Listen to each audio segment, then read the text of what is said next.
మీ husband మిమ్మల్ని చాలా ప్రేమించేవారు. తర్వాత పెళ్ళయింది. కొద్ది రోజులకు ఆ ప్రేమ తగ్గిపోయింది. మీకేమనిపించింది? బోర్ కొట్టేసినారా మీరు? ఆయనకి నేను అంటే ఆయనకు బోర్ కొట్టేసినారు. లవ్ అయిపోయింది కదా, ఇంకా ఏంటి ఆంటీ లాగా లవ్ అంతా ఏమైంది? అదంతా లవ్ ఇంకా వాళ్ళలోకి వెళ్ళిపోయింది. సో అబ్బాయిలు అలాగ ఉంటారా, అమ్మాయిలు కూడా ఉంటారు అలాగే? అందరూ అమ్మాయిలు కూడా ఉంటారు. ఇది మన మైండ్ వర్క్ అండి. మన మైండ్ లో మనం చెయ్యాలి అనుకుంటే చేస్తాం, చేయకూడదు అనుకుంటే చెయ్యం. తప్పు అనిపిస్తే చేయరు, ఏం కాదులే అనిపిస్తే చేస్తారు. సో ఏం కాదులే అనిపించిన వాళ్ళు సెల్ఫిష్ వాళ్ళు. తప్పు ఇది చేయకూడదు అన్నోళ్ళు అందరి గురించి ఆలోచించి బ్రతికేవాళ్ళు. సో ఆ తర్వాత మీరు ఇంకా డిప్రెషన్ లోకి వెళ్ళిపోయినారు? ఇంకా లావ్ అయినారా లేకపోతే ఫిట్నెస్ స్టార్ట్ చేసినారు? డిప్రెషన్ లో ఒక 6 months ఉన్నాను. లావ్ అయిపోయినారు? లావ్ లోనే ఇంకా లావ్ అయ్యాను. ఆల్కహాల్ డైలీ తాగేదాన్ని. అంతకుముందు ఉండేనా అలవాటు మీకు? అంతగా లేదు, అంటే ఏదో 6 months కో ఒకసారి ఒకేషనల్ గా. కానీ దాని తర్వాత డైలీ తాగితే ఆ బాధ తగ్గేది, పడుకోవడానికి కొంచెం పీస్ఫుల్ గా ఉండేది. మళ్ళీ ఎప్పుడు వచ్చేది మేల్క? ఒక 6 months తర్వాత మా మమ్మీ అన్నారు, ఇలాగే బ్రతుకుతావా లైఫ్ ని, దేవుడు ఇంకో ఛాన్స్ ఇచ్చారు నీకు, నువ్వు పెద్దేం ముసల్దాన్ అయిపోలేదు, ఇలాగే బ్రతికేస్తావా తాగి తాగి డైలీ దేవదాస్ లాగా? తాగి పడుకొని ఏ టైం లేసేవారు మళ్ళీ? 10 ఎర్లీ మార్నింగ్ ఏమైనా మెలకు వచ్చేది? మామూలుగా తాగేదాన్ని కాదు, క్వార్టర్. ఓకే, లిమిట్ గానే. క్వార్టర్ లిమిటా? నాకు చాలా ఎక్కువ అది. అబ్బాయిలు క్వార్టర్ నార్మల్ గా తాగేస్తారు కదా, ఒక లిమిట్. మీకు ఒక 2 bottles ఉంటదిలే అండి. సో మీకు అదే ఎక్కువ. సో 10 కి లేసినాక మమ్మీ క్లాస్ ఉంటది, మళ్ళీ మెల్లిగా ఆ మత్తులో ఉండి మళ్ళీ పడుకొని పోతాను, మళ్ళీ లెగుస్తాను. ఇంకా ఈవినింగ్ 6 months బాగా చిల్ అయినారు అయితే, ఏ టెన్షన్ లేకుండా. నాకొద్దు అసలు, నా ఇష్టం, దేవదాసి అయిపోయినారు. ఆ టైంలో మీకు ఎవరు లైన్ వేయలేదా? ఆ గ్యాప్ లో లావుగా ఉంటే వాళ్ళు ఎవరో ఒకరు ఉంటారు కదా ఇంటి పక్కన వాళ్ళు. జిమ్ స్టార్ట్ అయ్యాక ఎప్పుడైతే సన్నం అయ్యానో ఆ జిమ్ లో కొంతమంది స్టార్ట్ అయ్యారు. నేనన్నా వద్దురా బాబు, ఇప్పుడే డివోర్స్ అయింది నాకు, నా కథలు పడకండి, చెప్పిస్తాను మొహం మీదే, నాకు ఇప్పుడే లేదు. నేను అబ్బాయిల అడ్వాంటేజా? మీకు సెట్ అయ్యే వాళ్ళు లేరా? అంటే నాకు కొంచెం స్టాండర్డ్స్ హై అన్నమాట, నాకు నచ్చలేదు ఎవరు. ఓకే, ఇట్లా ఉండాలా? ఒకవేళ అలాంటి వాళ్ళు ఉంటే మేబీ ఛాన్స్ ఇచ్చేదాన్నేమో, కానీ అప్పుడు నా బాధలో ఉన్నా. ప్రీతి, మీరు డైవర్స్ అయినారు, సో హస్బెండ్ లేరు, అటు బాయ్ ఫ్రెండ్ కూడా లేరు అన్నారు. మీకు పర్సనల్ నీడ్ ఉంటే ఎట్లా, ఏం చేస్తారు? అంటే ఎలాంటి క్వశ్చన్ ఇది? అంటే మీకు పర్సనల్ గా నీడ్ అనిపిస్తే ఖచ్చితంగా ఏం చేస్తారు అని. అది నేను టీవీలో చెప్పాలా? మీరు అందరినీ ఇలాంటి క్వశ్చన్స్ అడుగుతారా, నన్నే అడుగుతున్నారా? లేదు, క్యాజువల్ గా. అంటే మీరు ఒంటరిగా ఉంటున్నారు, అది ఎందుకు తెలియాలండి? నేను ఎందుకు చెప్పాలి మీకు? నేను ఇంటర్వ్యూ చేయనండి ఇలాంటి క్వశ్చన్స్ మీరు. అందుకే నేను చెప్తాను, క్వశ్చన్స్ ప్రిపేర్ అయ్యి నాకు ముందే చెప్పండి, నాకు ఇలాంటి క్వశ్చన్స్ నచ్చవు. లేదు, క్యాజువల్ గా పెట్టుకోండి. లేదు, నాకు వద్దండి ఇంటర్వ్యూ వద్దు. I'm so sorry, I can't do this. లేదండి, మీరు వెళ్ళిపోతే ఎలా అట్లా? ఎక్స్క్యూజ్ మీ అండి, ప్రీతి గారు. అలా కదండి, నేను నార్మల్గా అడిగాను ఆ క్వశ్చన్. ఎక్స్క్యూజ్ మీ ప్రీతి గారు, నేను క్యాజువల్గా అడిగాను క్వశ్చన్, క్యాజువల్గా అడిగాను, మిమ్మల్ని బాధ పెట్టాలని కాదు. కానీ లేదండి, అంటే మీరు చాలా పర్సనల్ అడిగారు, దేనికైనా ఒక లిమిట్ ఉంటుంది కదా.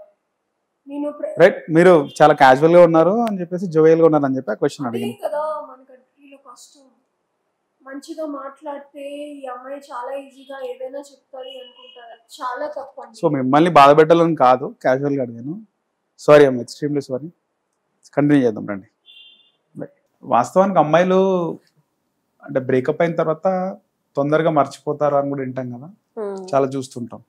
లావ్ అయిపోతారు ఒకటి, రెండోది తొందరగా మర్చిపోతారు అని చెప్పి. అలా అంటే అమ్మాయిలే కాదు, అబ్బాయిలు కూడా ఉన్నారు అలాగా, వెంటనే మర్చిపోయి వేరే అమ్మాయి దగ్గరికి వెళ్ళిపోయి.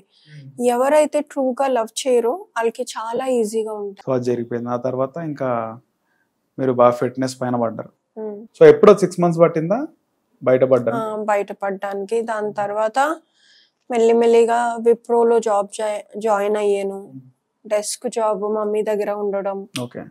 హైదరాబాద్ లో, వైజాగ్ లో. కానీ సోషల్ మీడియా వల్ల ఎక్స్ ఏం చేస్తుంది, లేకపోతే మీ హస్బెండ్ ఏం చేస్తున్నారు అనేది అప్డేట్ మీకు కనబడుతూనే ఉంటది కదా ఎక్కడో ఒకటి. కానీ నేను వాళ్ళని ఫాలో అవ్వను, వాళ్ళు నన్ను ఫాలో అవుతారు. సో మళ్ళీ తర్వాత బ్యాక్ వచ్చినాడా మీకు మెసేజ్ చేయడం కానీ? 6 months తర్వాత చేశారు కదా, ట్రై చేశారు. కానీ నాకు వద్దనేసాను. ఇంకా అప్పటికి లేదు. ఇంకా కాంటాక్ట్ ఆర్ చాటింగ్? ఫోన్ చేశారు, డైరెక్ట్ ఫోన్ మాట్లాడాను. ఏమన్నారు? ప్రీతి నన్ను క్షమించే, ఇవన్నీ వదిలేసే, వచ్చేసే. దేవుడైనా ఒక తప్పు క్షమిస్తారు, నువ్వేంటి ఇలా అన్నావు.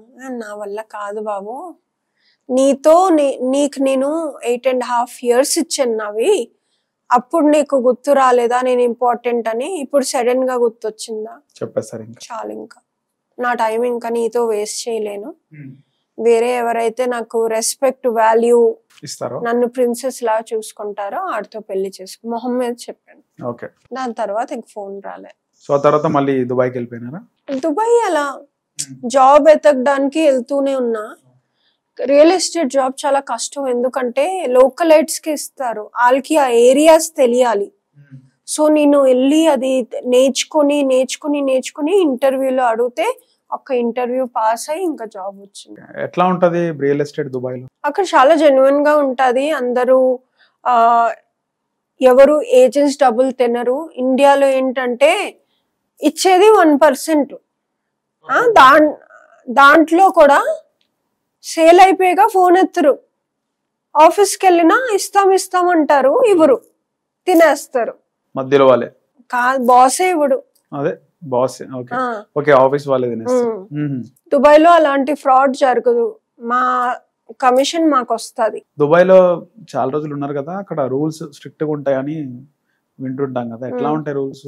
చాలా స్ట్రిక్ట్ గా ఉంటది, అందుకే సేఫ్టీ ఎక్కువ. అక్కడ మీరు ఒక ఐఫోన్ ఏదైనా రెస్టారెంట్ లో వదిలేసి వెళ్ళిపోండి, 2 hours తర్వాత రండి, అది అక్కడే ఉంటది. ఇక్కడ 5 minutes వదిలేసి వెళ్ళండి, అప్పటికే అమ్మేసి నంబర్ కూడా చేంజ్ అయిపోద్ది 5 minutes లో. మీరేమైనా చూసారా ఎవరికైనా శిక్ష వేయడం? రోడ్ల పైన వేస్తారంట కదా శిక్షలు. అవన్నీ తప్పు మాటలు, అలా రోడ్డు మీద ఏం చేయరు. సో అదంతా రూమర్స్. ఏమన్నా కఠినమైన శిక్షలు దుబాయ్ లో? అన్ని అమ్మాయిలను హరాస్ చేస్తే ఎలాంటి శిక్ష ఉంటుంది దుబాయ్ లో? జైలు అయిపోద్ది కొన్ని ఇయర్స్. అమ్మాయిని రేప్ చేస్తే డెత్, ఇమీడియట్ డెత్, హ్యాంగ్ చేస్తారు. రీసెంట్ గా కోల్కతాలో దారుణమైన సంఘటన జరిగింది. డాక్టర్ పైనే, చాలా మంది ప్రాణాలు కాపాడే డాక్టర్ పైనే జరిగింది. తెలిసినోడు ఏమనిపించింది కాదు విన్నప్పుడు? సో నేను రీసెంట్ గా ఇతంది లై డిటెక్టర్ టెస్ట్ అయింది, ఎవరైతే రేప్ చేశారో. దాంట్లో ఆయన సిమ్టమ్స్ ఎలా వచ్చాయంటే, ఆయనలో మానసత్వం, ఆ వర్డ్ ఎలా చెప్తారు? మనస్సాక్షి, హ్యూమానిటీ, మానవత్వం, అది లేదు. హీ హ్యాస్ యానిమల్ ఇన్స్టింక్ట్ అన్నమాట. యానిమల్స్ ఎలా ఉంటారు? క్రూరంగా ఉంటాయి.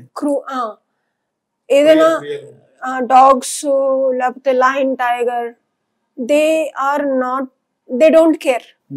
యానిమల్స్ అయితే ఎవరి గురించి కేర్ చేసుకోరు, అలాంటి ఇన్స్టింక్ట్స్ ఉన్నాయి.